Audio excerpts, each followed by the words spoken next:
The way President Biden addressed the border crisis nearly 1 hour into his speech, but he was interrupted by Republicans. Watch this.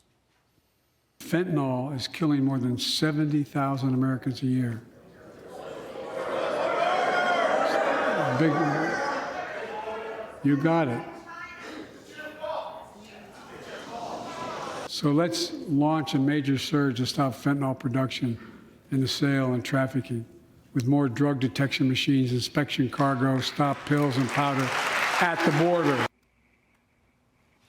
Well, finally, Chad Wolf, former acting DHS secretary, joins us now this morning. Morning, Chad. Look, for the longest time, this administration wouldn't even acknowledge there was a crisis at the border. I mean, is he going to secure it? Is he finally recognizing the disaster that it is? Well, he may talk about the disaster, he may talk about the crisis, but I don't think anything's going to change along that border unless you change policy. And I don't believe that the Biden administration is really serious about that. He talks about fentanyl there in the State of the Union, and he talks about a big initiative.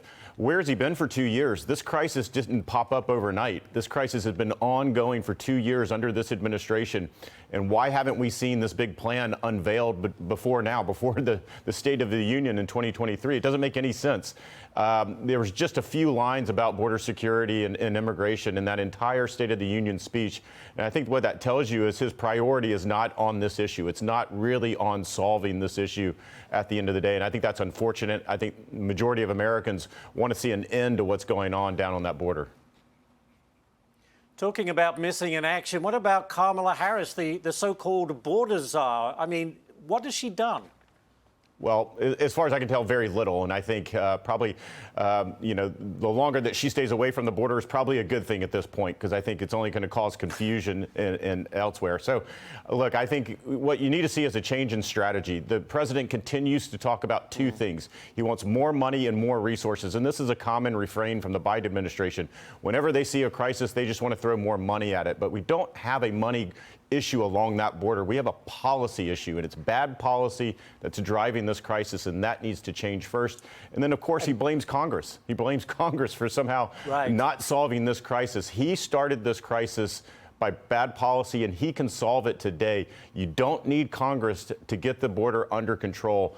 He just doesn't want to provide that leadership in that direction.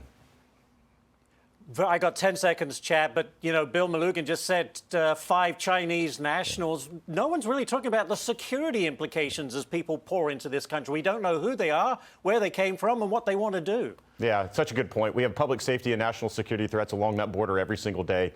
And the left only wants to talk about children and women, and that's just not the reality. And the Border Patrol agents know that, and everyone that works and lives along that border knows that as well.